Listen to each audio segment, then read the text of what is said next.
l'aube d'une révolution sans précédent. Ah, je savais que j'aurais dû en acheter il y a 5 ans. C'est pas utilisé par les criminels, ça? L'impact environnemental est loin d'être négligeable. On prépare une ICO qui va tout révolutionner. Ça va jamais marcher en fait. 21 millions.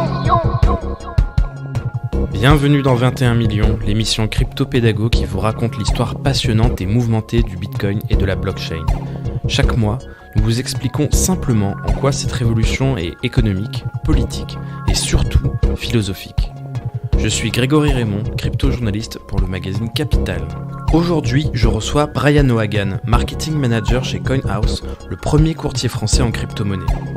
Il nous parlera de leur rôle croissant dans le jeu international et notamment des perspectives qu'elles offrent pour les pays et leurs populations sous pression économique.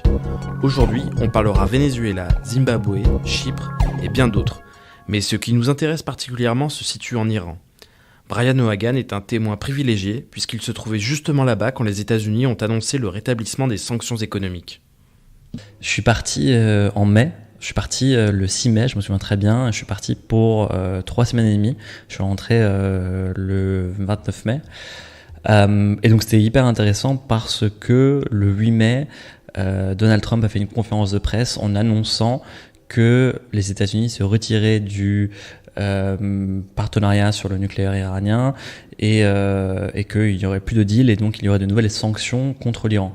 Donc j'ai assisté en fait à cette conférence de presse depuis l'Iran et en regardant la télé iranienne et j'ai vu les conséquences de cette décision dans l'économie iranienne par la suite. Ces conséquences sont simples. Le pays se retrouve complètement isolé du système financier international et sa monnaie, le rial, s'effondre. C'est dans ce sens que plusieurs officiels iraniens ont récemment déclaré que l'État travaillait au développement d'une crypto-monnaie nationale pour contourner les sanctions. Bon, ce projet est encore à l'état d'ébauche, mais en attendant, de nombreux locaux se tournent déjà vers le Bitcoin pour moins souffrir de celle-ci. Mais souffrir de quoi exactement ? Alors les conséquences des sanctions américaines, c'est que aujourd'hui, si je suis un Iranien, je ne suis pas en capacité d'acheter du dollar américain puisque c'est devenu interdit. Et donc le problème, c'est que l'Iran fait face à une inflation galopante en ce moment. Le fait que les sanctions américaines ont été imposées de nouveau veut dire que les Iraniens ne peuvent plus exporter leurs produits aussi facilement qu'avant, que ce soit aux États-Unis bien évidemment, mais que ce soit même dans les pays européens, et que les entreprises européennes et les entreprises américaines se retirent d'Iran, et donc il y a beaucoup moins d'investissement. Aujourd'hui, les Iraniens et même les partenaires qui ont du capital en Iran souhaitent fuir l'Iran parce que la valeur du rial est en train de dégringoler, et donc ils cherchent à investir dans d'autres valeurs refuges comme l'or, comme le dollar et potentiellement comme le Bitcoin. D'accord. Et comment le Bitcoin, justement, peut offrir une solution à ces problèmes ? Alors, tout simplement, lorsque je suis iranien, aujourd'hui, les prix augmentent et mon pouvoir d'achat diminue. Donc, une manière de se protéger de cette diminution du pouvoir d'achat est de trouver des valeurs refuges. Le Bitcoin en est une. Et donc, un des vecteurs d'intérêt du Bitcoin pour les Iraniens et cette notion de valeur refuge, c'est-à-dire que mon pouvoir d'achat ne va pas diminuer. Le deuxième est la possibilité à travers le Bitcoin de faire des transactions avec le monde extérieur. Aujourd'hui, lorsqu'on est en Iran, on n'est pas en capacité d'acheter des divers outils ou produits sur Amazon ou se connecter avec le monde financier tel que l'on connaît nous, puisque le rial n'est pas accepté. Aujourd'hui, l'Iran fait partie d'une liste qui s'appelle le GAFI. C'est une liste noire sur laquelle, effectivement, il est très difficile de faire d'accepter des clients iraniens ou de faire des transactions avec des entreprises iraniennes. BNP Paribas a d'ailleurs reçu une amende en 2014 de 9 milliards de la part du département de justice américain, car BNP Paribas avait aidé des entreprises iraniennes à manipuler des dollars. Et du coup, voilà. Oui, juste, il faudrait rappeler par rapport à ça, le dollar est actuellement fondamental dans le commerce international. Tout le monde l'utilise pour faire des échanges depuis la Seconde Guerre mondiale. Résultat, les États-Unis peuvent faire la pluie et le beau temps sur ceux qui l'utilisent. Du coup, si on élimine cet intermédiaire qu'est le dollar avec le Bitcoin, ça rebat un peu les cartes, non ? Tout à fait. Le Bitcoin, en fait, peut devenir un outil de géopolitique. Aujourd'hui, avec le Bitcoin, en tant qu'Iranien, je peux recevoir des paiements pour des services que je produirais en Iran.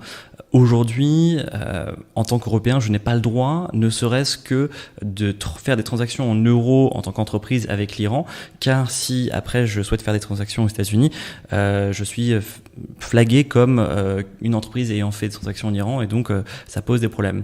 J'ai par exemple le cas concret d'un mineur que j'ai rencontré en Iran, et cette personne avait une installation dans un site industriel où il avait de l'électricité peu chère, à 1,2 centime le kilowatt par heure, ce qui est vraiment rien du tout. Il avait un gros bâtiment industriel dans lequel il pouvait installer plein de cartes graphiques, et il avait besoin d'argent, d'investissement pour aller acheter ces cartes graphiques qui aujourd'hui sont en train d'augmenter en termes de prix. Et donc il avait des investisseurs étrangers de Singapour, d'Europe et même des États-Unis qui investissaient dans sa ferme de minage à travers les crypto-monnaies. Donc là, en l'occurrence, ils envoyaient des Ethers, donc par exemple 20 000 euros en Ethers.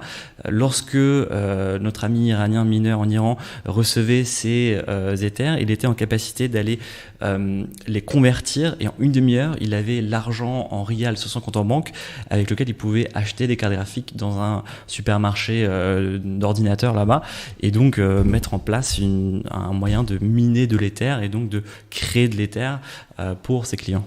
D'accord. Et on entend depuis plusieurs mois des officiels iraniens évoquant la création d'une crypto-monnaie nationale pour contourner les sanctions américaines. Dans quelle mesure ça pourrait vraiment aider l'Iran ? Alors aujourd'hui, l'Iran a nombre de partenaires au niveau national pour vendre son pétrole. L'export iranien de pétrole représente énormément du marché pétrolier mondial. Je crois que l'Iran est le deuxième plus grand exportateur de pétrole. Et donc, même si les États-Unis vont arrêter d'acheter du pétrole iranien, la Chine, l'Inde et d'autres pays vont le faire. Par contre, ils ne peuvent pas le faire en dollars. Ils vont essayer de le faire dans d'autres monnaies. Aujourd'hui, une des idées potentielles, c'est de le faire dans une crypto-monnaie qui permettrait d'être totalement déconnecté du système financier actuel et donc de ne pas du tout toucher ou d'être contagieux vis-à-vis des dollars. Donc ça, c'est une manière, en fait, aujourd'hui, on voit plein de pays, notamment de pétro-pays, comme le Venezuela, comme l'Iran et d'autres aussi qui regardent cette option-là pour utiliser les crypto-monnaies pour éviter les sanctions, les embargos américains qui posent problème dans ces pays. D'accord. Si je comprends bien, une crypto-monnaie étatique pour un pays, c'est un moyen quand même de garder la main sur cette monnaie. Si on passait au 100% Bitcoin, l'Iran perdrait tout le contrôle sur sa monnaie. Donc ils ont plus intérêt à créer une crypto-monnaie étatique. C'est ça. En fait, aujourd'hui, ce qui fait peur à ces pays, c'est de perdre la souveraineté sur leur monnaie. Le Bitcoin étant une crypto-monnaie décentralisée, cette décentralisation fait énormément peur. Donc ils essayent de trouver un moyen de créer une monnaie centralisée liée à la banque centrale sur laquelle ils vont pouvoir choisir justement le mode d'émission monétaire, sur lequel ils vont pouvoir tracer qui a fait quoi, quand. Aujourd'hui, le gros problème pour ces monnaies numérique étatique serait le côté, en fait, de conversion. Où est-ce qu'ils pourraient acheter ces monnaies, ou comment, tandis que le Bitcoin a déjà un écosystème, donc convertibilité partout dans le monde, qui est très fort et qui permet justement de se connecter au monde extérieur lorsqu'on est en Iran. S'il y avait une crypto-monnaie iranienne, on imagine que les États-Unis pourraient s'en prendre aux plateformes d'échange, aux bourses d'échange pour qu'elles arrêtent. Aucune plateforme d'échange ne listera une crypto-monnaie iranienne, c'est clair. Par contre, il y a des plateformes d'échange décentralisées. Oui, il y a également des plateformes d'échange décentralisées, et ça serait intéressant de voir si ces plateformes d'échange décentralisées listeraient ces crypto-monnaies-là, et qu'est-ce qu'il arriverait si elles le feraient. D'accord. Donc voir justement, sont-elles réellement décentralisées, à quel point. Et j'imagine qu'il y a des défis techniques qui attendent l'Iran pour créer une crypto-monnaie nationale digne de ce nom, surtout au niveau de la sécurité. Tout à fait. C'est un des grands défis d'une monnaie numérique centralisée, étatique. C'est l'implémentation, les choix de design de cette crypto-monnaie. Est-ce que le code sera propre et comment vont-ils les mettre ? Aujourd'hui, si on prend l'exemple du Venezuela, on a très peu d'informations sur leur crypto-monnaie qui est censée être sortie. Ouais, justement, qu'est-ce qu'on peut dire sur cette crypto-monnaie, le pétro, qui à la base a servi surtout à lever de l'argent sur les marchés parce qu'il y avait des sanctions américaines ? C'est ça. Alors, honnêtement, pas grand-chose. Je pense que c'était vraiment une nécessité pour le Venezuela de trouver d'autres manières de financer son économie, on peut dire, c'est pas un euphémisme de dire que le Venezuela est dans de grands problèmes économiques en ce moment. Ils ont donc décidé de lancer le Petro, qui serait une crypto-monnaie backée par des barils de pétrole, au même titre que le dollar pouvait être backé par l'or avant Bretton Woods, tout à fait. Et donc aujourd'hui, on n'a pas accès au smart contract, on n'a pas accès à l'information sur le Petro. On sait que Nicolas Maduro, le président du Venezuela, a dit qu'ils avaient levé plus de 735 millions et voire plus depuis, mais on ne le voit pas. Ouais, donc pas clair du tout, quoi. Pas clair, et là, si je crois bien, ils doivent sortir une nouvelle monnaie, c'est-à-dire qu'ils vont retirer 3-4 zéros sur leur billet de banque actuel, et cette monnaie serait backée par le Petro, qui lui serait backé par les barils de pétrole. Et ce qu'on constate aussi au Venezuela, c'est une utilisation croissante du Bitcoin, hein. Et le FMI s'attend notamment à une inflation de plus de 1 million de % d'ici la fin de l'année. Le terrain est plutôt propice au Bitcoin, donc. Tout à fait. C'est pour ça en fait que beaucoup de personnes portent de l'espoir sur les marchés des pays émergents quant au Bitcoin. Le Bitcoin est intéressant en fait lorsque la banque centrale du pays fait un peu n'importe quoi. Et il y a plusieurs pays émergents dans lesquels ils ont un historique des banques centrales qui émettent beaucoup d'argent, qui impriment beaucoup d'argent, et ça pose problème parce que l'inflation est galopante, et donc les personnes qui possèdent cette monnaie-là voient leur pouvoir d'achat diminuer, et donc ils ont envie de se protéger, et le Bitcoin aujourd'hui sort vraiment comme une manière de se protéger de ce point de vue-là. Et donc on peut penser au Venezuela, on peut penser au Zimbabwe, on peut penser... Où on a imprimé des billets de 10 000 milliards de dollars zimbabwéens, c'est incroyable. C'est ça. Et la complexité dans ces pays-là, c'est que généralement, ils vont fermer l'accès aux crypto-monnaies. Donc au Venezuela, aujourd'hui, c'est interdit d'en posséder, c'est interdit d'en miner. En Iran, ce n'est pas encore interdit d'en miner, mais déjà, ils ont interdit l'accès aux plateformes d'échange pour acheter et vendre du Bitcoin et d'autres crypto-monnaies. Et au Zimbabwe, je ne sais pas s'il y a beaucoup de solutions proposées pour convertir et échanger en Bitcoin. Donc ça, c'est un des problèmes à résoudre pour ces pays émergents si on souhaite voir la population s'emparer de ces technologies pour se protéger de ces banques centrales problématiques qui ont une politique monétaire qui n'est pas du tout indépendante du gouvernement et qui est juste imprimer de l'argent pour financer la dette du pays. D'accord. Et tout ça, ça me fait penser aussi que l'une des premières fois où j'ai entendu parler du Bitcoin, c'était en 2013, quand le gouvernement chypriote avait laissé entendre qu'il pourrait taxer les dépôts en banque. Une partie de la population s'était alors tournée vers le Bitcoin justement pour préserver son épargne. Comment on peut parler de cette histoire ? Alors, c'est assez simple en fait, c'est de se rendre compte que aujourd'hui, lorsqu'on a de l'argent en banque, la relation qu'on a avec cette banque, c'est une relation d'avoir et de dette. La banque vous doit l'argent que vous avez mis dans cette banque, c'est tout. Je le sais bien, je suis d'origine irlandaise et l'Irlande a aussi eu ce problème de, l'État a renfloué les banques qui allaient faire faillite, et du coup l'État allait faire faillite, et donc l'Union européenne a dû renflouer l'État. C'était un peu le même système à Chypre, et donc le seul problème, c'est que Chypre étant un plus petit pays, l'effet de contagion était moindre, et ils ont décidé de suivre cette expérience que de laisser une banque faire faillite, qui était la deuxième plus grande banque de Chypre à l'époque, et ils ont décidé de taxer les dépôts de tout type de clients, des clients privés, des clients comme vous et moi, des consommateurs, et à hauteur de 6 ou 7%, je crois. Et donc toutes les personnes qui avaient plus de 100 000 euros dans un compte en banque étaient taxées d'un certain montant sur la tranche au-dessus de 100 000 euros. Les 100 000 premiers euros, eux, étaient assurés par le gouvernement. Et ça, c'est effectivement un problème. Il faut comprendre que les banques ne sont pas invincibles, et que les banques peuvent faire faillite, et que les banques sont des entités privées. Et donc il faut bien faire attention. Aujourd'hui, on a deux types d'argent. On a l'argent des monnaies publiques, qui est le cash que l'on peut avoir dans la main, qui est l'argent public étatique, simple, et l'argent privé, qui est l'euro aussi, mais qui est dans votre banque, qui n'est pas l'argent de l'État, qui est l'argent de votre banque. Et donc sur l'argent privé, à tout moment, elle peut disparaître. Aujourd'hui, en France, on n'a pas ce problème. On a la chance d'avoir un grand pays avec des grandes banques qui, si jamais la Société Générale venait de faire faillite, devrait faire faillite, la France renflouerait la Société Générale et on n'aurait pas trop de problèmes. Par contre, sur les petits pays, les pays émergents, ce problème existe réellement. Le cas de la Grèce, le cas de Chypre, le cas d'Irlande, du Portugal, c'est des vrais cas et beaucoup de personnes ont eu peur de perdre tout leur argent à ce moment-là. D'accord. Oui, pour en revenir à la crise chypriote, où une certaine partie de la population s'était tournée vers le Bitcoin pour préserver son épargne, à cette époque-là, le Bitcoin avait atteint un niveau record autour de $300. Bon, ça nous semble très très loin, mais est-ce que si jamais ce genre de crise se reproduisait avec plus de fréquence, est-ce que ça peut avoir un effet sur le cours du Bitcoin ? Donc le Bitcoin est un outil pour se protéger d'événements macroéconomiques anxiogènes. Qu'est-ce que je veux dire par là ? C'est-à-dire que le Bitcoin est vu comme une réserve de valeur pour deux raisons. La première, c'est que le Bitcoin est décorrélé des marchés financiers actuels. C'est-à-dire qu'on n'a vu aucune corrélation entre le Bitcoin, le SP500, le CAC 40, etc. et même l'or.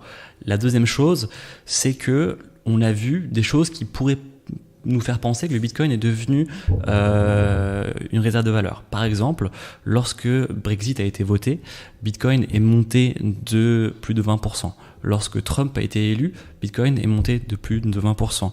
Lorsque, là récemment, la Turquie a eu une monnaie qui a chuté de 17% vendredi, les plateformes de change en Turquie ont vu leur volume monter de plus de 100% sur cette journée-là.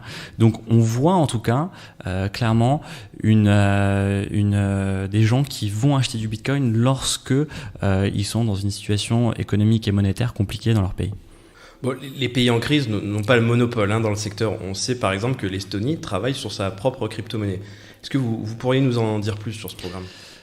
Alors, en Estonie, aujourd'hui, ils ont sorti, il y a à peu près 2 ou 3 ans, je crois, le programme de e-residency, qui est un programme très intéressant. On peut devenir e-résident estonien pour accéder à leurs services numériques. Il faut savoir que l'Estonie est le pays le plus avancé en termes de services numériques. Et il est hyper simple en Estonie de déclarer ses impôts en ligne, il est hyper simple de créer une entreprise en ligne, il est hyper simple d'accéder à une suite de services un peu sous la forme d'une API en ligne en Estonie. Et donc ils ont voulu faire profiter cela à tout le reste de la population. Et dans ce cadre-là, ils ont réfléchi à émettre une crypto-monnaie pour ce programme-là. Quand est sortie la nouvelle que l'Estonie y réfléchissait, l'ECB a tout de suite réagi, donc la Banque Centrale Européenne a tout de suite réagi en disant « ce n'est pas possible que l'Estonie le fasse, ils font partie de l'Union monétaire européenne et donc ils ne peuvent pas choisir pour nous ». Par contre, dans le cadre du programme e-résidence, si on établit que c'est vraiment une crypto-monnaie privée dans ce cadre-là et pas une crypto-monnaie étatique, il est possible qu'ils le fassent et que ça facilite bon nombre de choses.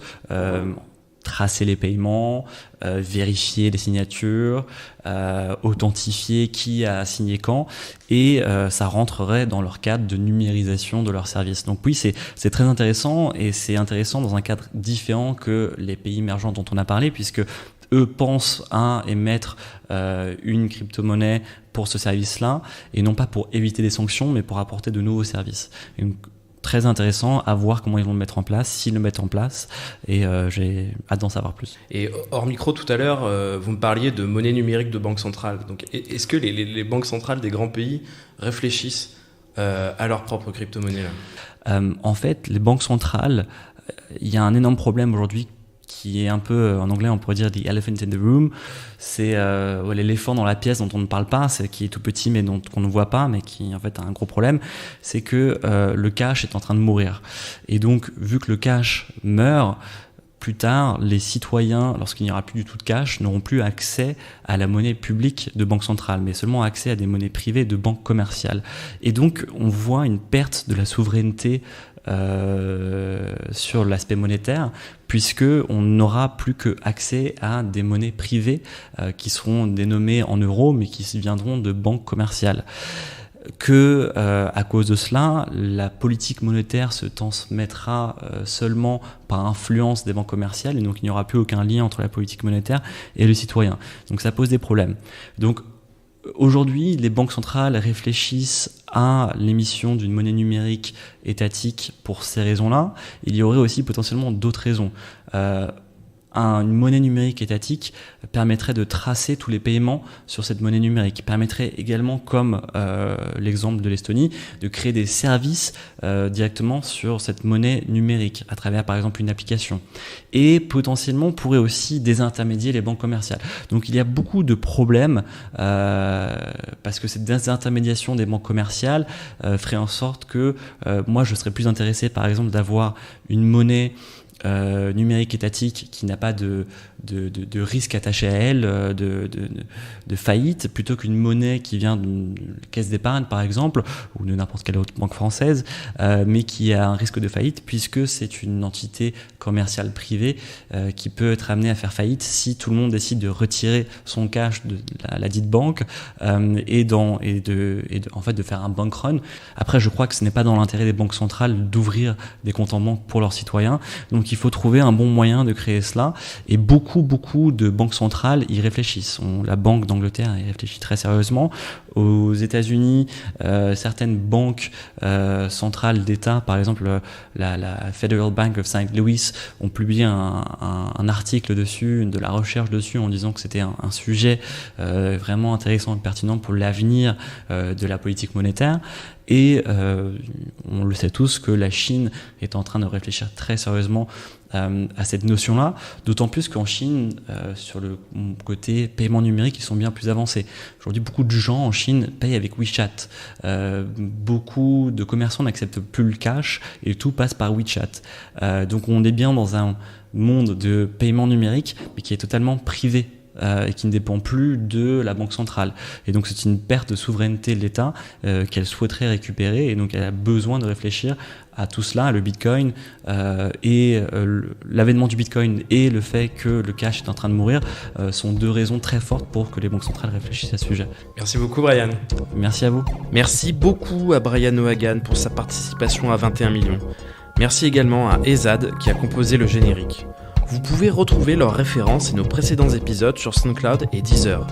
N'hésitez pas à me contacter sur Twitter, Grégory_Raymond, pour me suggérer le thème ou la personnalité que vous souhaiteriez entendre au prochain épisode. À bientôt!